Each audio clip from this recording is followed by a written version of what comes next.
All right, y'all convinced me. I am not going to be beholden to YouTube's algorithm. Here's my review for Transformers Rise of the Beasts.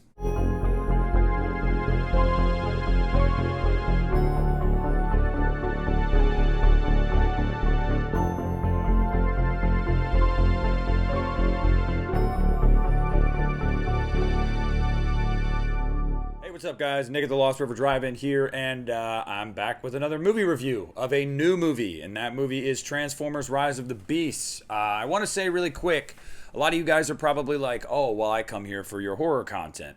I understand that. If you watched the most recent episode of the Need a Horror podcast that actually dropped earlier today, and if you haven't watched it yet, go watch it. I'll put the link in the description for you. We spoke about how there comes a time where it's very important for you to branch out and kind of talk about things that you love outside of horror. Your channel is your channel, and people should be coming to it for you and not necessarily just for the specific content that you create. In the sense of pigeonholing yourself into one genre or one series or whatever it might be. I love to talk about movies. I love movies in general. And you guys know I own hundreds of movies, some of which are comedies, action movies. I have a ton of movies. So why would I only talk about horror? I go see these new movies. Some of them are really important experiences for me, and I want to talk about them, but I just always feel like, well, nobody's going to watch. I've honestly decided that I don't care anymore. Now, I want to preface by saying I'm not going to be doing this a ton. This is just going to be every now and then. I go see something that maybe isn't horror related that I really want to talk about, and I'm going to talk about it. My channel will still be 95% horror. Don't worry if you're a Halloween person or a horror person, and that's why you're here. That is not changing. But I want to get into my review of Transformers Rise of the Beasts, and I want to let you know that it's going to be spoiler free. If you can't tell, I'm a pretty big Transformers fan. Since 2007, I have seen every single live-action Transformers movie opening night in the theaters. Every single one, beginning with the first Michael Bay film. I have always loved these movies. Even the bad ones, I've tended to always be a defender of, in a way. I can see ones like The Last Night, for example, that has a really shoddy story, some really weird effects at times, especially with the framing and the aspect ratio. Oh my God, because it wasn't totally shot in IMAX, but whatever. But I can still enjoy that movie. I can objectively say, yeah, it's not great, but I have a fun time with it. Having said that, I'm here to tell you that Transformers Rise of the Beasts is one of the good Transformers movies, and I feel very confident in saying that. And I feel like you have to say that because some people might go, oh, well, you like all the other movies, so is this just going to be another one of those where it's not a good movie, but you liked it because you like these type of movies? Totally fair. But no, this is one of the good ones. So let me get into basically a basic plot and then what I liked about this movie and whether or not I think you guys should go see it. So the plot really isn't too dense, and I like that. It's pretty straightforward. Basically, on another planet in another galaxy, another alien species of robot called the Maximals have an item that the Terrorcons are trying to get for their boss, Unicron, which is a planet eater. And this item will allow him to harvest a planet, bring him to a planet with life and harvest it.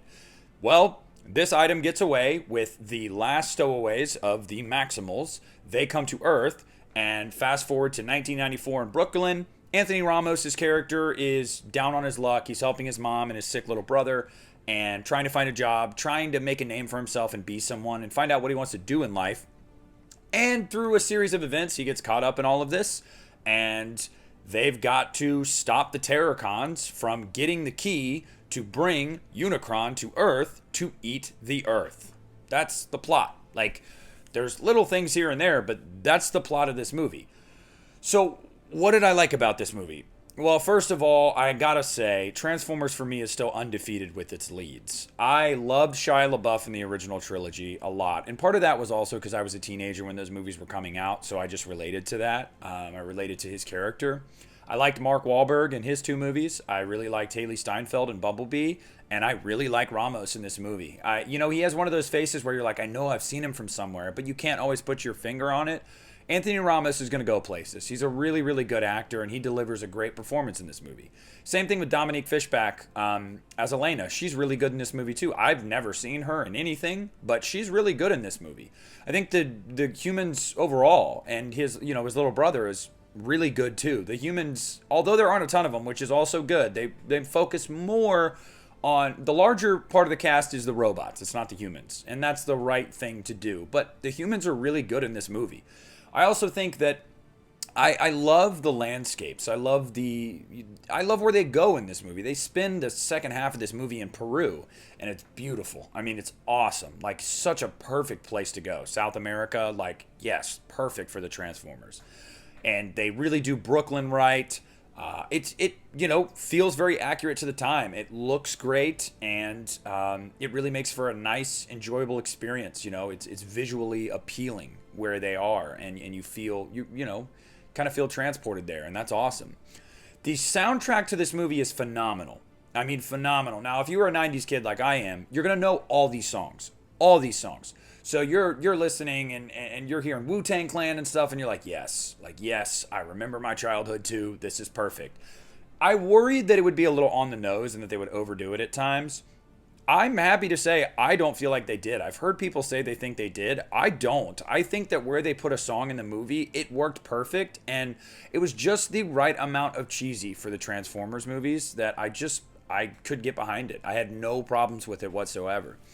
The action in this movie is top tier. The CGI, the visual effects, they're all great. I love Michael Bay's visual style in his movies. Although sometimes his human characters lack and sometimes his story is way too convoluted, I've always loved the action in those movies. And this movie delivers, but I feel like the action is a little bit more clear in this movie, and I think that's kind of like what Bumblebee was. It's more clear. You can clearly tell what's going on. I really, really love the action in this movie. The third act of this movie is awesome. You really get to see the Maximals kick ass. You get to see the Autobots kick ass. You get to see Anthony Ramos kick ass. It's awesome. It's so visually appealing. It is a treat to the eyes. And having said that, the designs of these robots, I mean, even down to the intricate details of the face and the emotions, they emote through their faces, and it's very clear, and you kind of like feel this human connection to them. And I feel like in some of the Transformers movies you didn't get that, but in this movie specifically you really do. The way I've put this to people is that Bumblebee was a lot of people's perfect Transformers movie, but it wasn't mine. I loved Bumblebee, but I have to say I love the Bayverse action, but I love Bumblebee's characters, and I love Bumblebee's kind of feel, and it's like this coming of age story. I am happy to report that I feel like Transformers Rise of the Beast is the perfect blend of both. You get the Bayverse action at times while also sticking to a more concise story with believable characters, giving good performances with things to do that make sense. I really liked it. I wouldn't say the human element is as strong as Bumblebee, but it is pretty strong. It is pretty strong, and I've got to give credit where credit is due. I've also got to shout out Scourge and Unicron. Now, I will say with Unicron, I want to see more of Unicron. I understand. I got to imagine that is a absolute nightmare to animate. I mean, with how large Unicron is, and not only is it a nightmare to animate, I'm sure it's very expensive every time he's on screen. So I get that. But I'm excited to hopefully see more of Unicron. I really want to see more of Unicron. But Scourge, voiced by Peter Dinklage, wow, what a badass. There are top tier villains in this series, and in no particular order, like Megatron, obviously, especially the first 3 movies, Megatron. I would definitely put Lockdown from Age of Extinction in there. He's phenomenal too. And Scourge is right there. Scourge is really good. Like, I loved Dinklage's voice work. I loved the design and the weapons and shit that he had. And I also loved the air of menace to him. Like, he really did seem kind of unstoppable. And I dug that. I really, really dug that. If you're an Optimus Prime fan, you're going to love this movie. Maybe not at the beginning because he has this arc that's very important to his character, but when it's time to kick ass, boy, does he kick ass. And I loved that for Optimus. I absolutely did. And if you're a Bumblebee fan, you're going to get some really memorable moments with Bumblebee. You really are, that are really going to remind you of why you love Bumblebee. And then Mirage. I've got to say, I've never been a big Pete Davidson fan. I liked him. I liked him in this movie. He has, hands down, the funniest joke in the entire movie. My entire theater laughed out loud. When you see this movie, you'll know what it is. But I liked Mirage, and I liked Pete Davidson's voice work, so I got to give credit where credit is due there. So honestly, overall, guys, I don't have a complaint with this movie. Like, I really don't. And I don't even want to give it the qualifier of, well, it was a good Transformers movie. No, I think it was a good movie. Like, a really good movie. So good, with no complaints, that I honestly think I'm going to give it 5. 5 out of 5. I just have no complaints with this movie.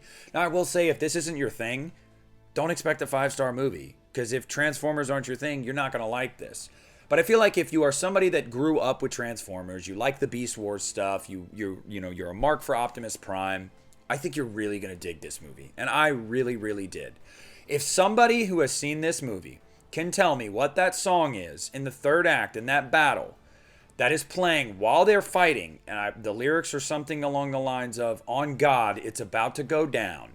It's so phenomenal, and I can't find it, and I want to listen to it. Somebody please track it down for me." But yeah, guys, I'm not even going to give a qualifier of, oh, it's a good Transformers movie. No, I love this movie. I think this movie is awesome. I think, in my opinion, there's nothing I would have changed about it. I genuinely love this movie. If you're a Transformers fan, I think you're going to love this movie. If you are a Transformers fan that got burnt by Michael Bay and you don't trust Transformers anymore, give this one a chance. It's a lot more in line with Bumblebee, but has a little more action than Bumblebee. And it's just, yeah. I really, really dug this movie. I'm very excited to see what they do next with it. And you guys should go check it out in theaters. Don't wait. The experience with the sound design alone, yes, yeah, go see it in the theater. But I want to know what you guys thought down below in the comments about the movie if you have seen it. I kept it pretty much spoiler-free for you guys. I want you guys to go see this. I don't want it to be ruined for you. Since I am branching out a little bit, please make sure to leave a like on this video and comment on this video just to kind of help with the algorithm a little bit, if you don't mind. Follow me on social media, listen to the Unita Horror Podcast now, become a patron for $1 a month, where you get early access to Unita episodes, a bonus Unita episode every month for patrons only, and exclusive uploads by moi. This is Nick at the Lost River Drive-In, and I am rolling out.